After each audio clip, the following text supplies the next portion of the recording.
Hey everybody, it's Indy here, and today I'm so excited. I want to share with you our newest cleanser, the Soothing Cleanser. Now, if you notice, it has that tan band around it, which means it's formulated in the sensitive category. What does that mean? Do I have to have sensitive skin? Absolutely not, but it does mean that it's formulated so that those who have skin sensitivities, whether it be to ingredients or they have true sensitive skin, you can use it and feel confident. So what makes it so special? It's the ingredients, of course. Now, it's formulated with PHAs. You probably have heard of BHAs. I'm sure you've heard of AHAs. So what's PHAs? Why is it so special? PHAs are polyhydroxy acids.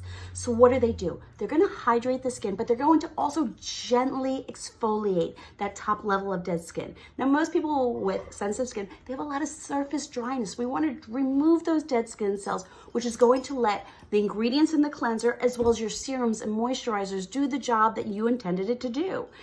So remember, you're going to gently exfoliate it, but then it's formulated with rose Damascena. You've got chamomile in it. Again, truly nourishing ingredients. You've got oat kernel oil, and you've got glycerin, which is incredible humectant. Again, binding that moisture to the skin. The result, a beautiful, creamy gel cleanser that is perfect for removing your skin, not going to remove your skin, guys. It's going to remove your makeup. It's going to cleanse your skin, and it's going to gently exfoliate. And again, perfect for those with sensitive skin.